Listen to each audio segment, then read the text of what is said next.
আসসালামু আলাইকুম। গত পর্বে আমরা সূরা আল ফাতিহা নিয়ে আলোচনা করেছি।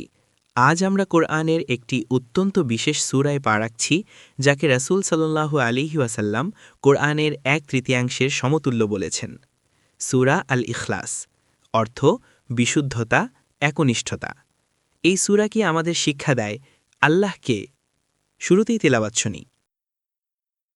بسم الله الرحمن الرحيم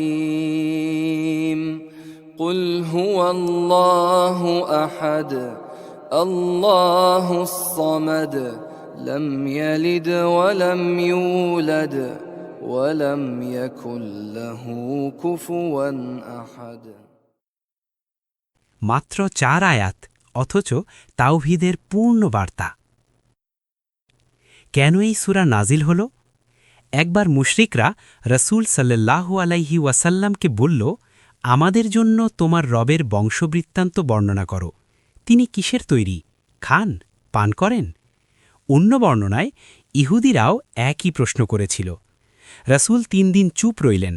তারপর জিবরিল আলাইহিসসালাম নেমে এলেন এই সূরা নিয়ে। আল্লাহ বললেন, বলো, নিজের পক্ষে কিছু না বলে আমার বাণী পৌঁছে দাও। প্রথম আয়াত, উল হুয়াল্লাহু আহাদ, অর্থ বলো, তিনি আল্লাহ এক।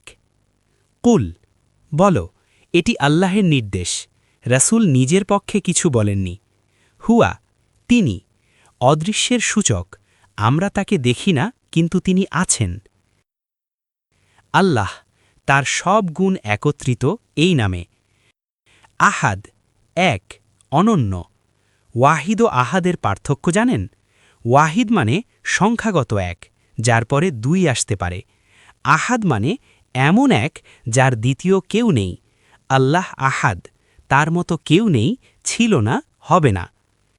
দ্বিতীয় আয়াত, আল্লাহুস সমাদ, অর্থ আল্লাহ অমুখাপেক্ষী, চিরস্থায়ী। আর সমাদের অর্থ কি? যিনি কারও মুখাপেক্ষী নন, সবাই তার মুখাপেক্ষী। যিনি খান না, পান করেন না, যিনি সবার চাহিদা পূরণ করেন, যার কোনো প্রবেশপথ বা নির্গমন পথ নেই। ইবনে আব্বাস রাদিয়াল্লাহু বলেছেন, আস-সামাদ হলেন সেই প্রভু যিনি তার মহিমার চরম শিখরে পৌঁছেছেন। আল্লাহ সম্পূর্ণ অমুখাপেক্ষী, সবাই তার মুখাপেক্ষী, তিনি কারও মুখাপেক্ষী নন।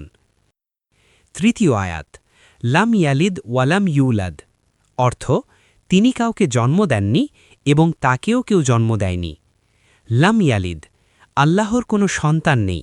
এটি খ্রিস্টানদের উত্তর, যারা ঈসা আলাইহিসসালামকে আল্লাহর পুত্র বলে, আর মুশরিকদের উত্তর, যারা ফেরেশতাদের আল্লাহর কন্যা বলে ডাকত।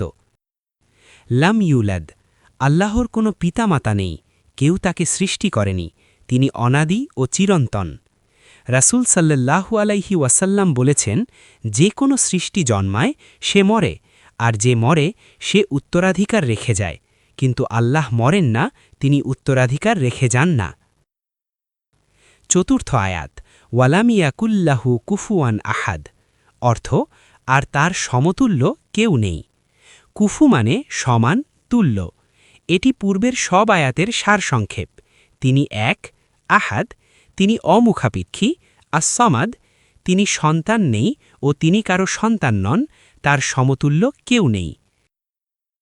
একটি হাদিস, এক সাহাবী প্রত্যেক নামাজে এই সূরা পড়তেন।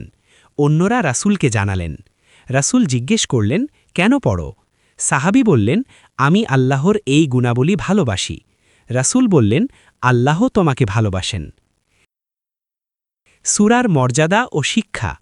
হাদিস, রাসূল বলেছেন, এই সূরা কুরআনের 1/3 সমতুল্য। ব্যবহারিক আমল, প্রতিদিন 10 বার পড়লে জান্নাতে ঘর। ফজর ও মাগরিবের নামাজে পড়া সুন্নাত। ঘুমানোর আগে ইখলাস, ফালাক ও নাস 3 বার করে পড়লে সুরক্ষা। 4টি মূল শিক্ষা। প্রথম, আল্লাহ এক, অনন্য। দ্বিতীয়, আল্লাহ অমুখাপেক্ষী। তৃতীয়, তিনি কাউকে জন্ম দেননি, তাকেও কেউ জন্ম দেয়নি। চতুর্থ, তার সমতুল্য কেউ নেই। হে আল্লাহ, আমাদেরকে এই সূরা বুঝে পড়ার তাওফিক দিন, আমাদের ঈমানকে বিশুদ্ধ রাখুন। আমিন। পরবর্তী পর্ব সূরা আল ফালাক, আল্লাহর কাছে আশ্রয় প্রার্থনা। আসসালামু আলাইকুম ওয়ারাহমাতুল্লাহি ওয়াবারাকাতুহু।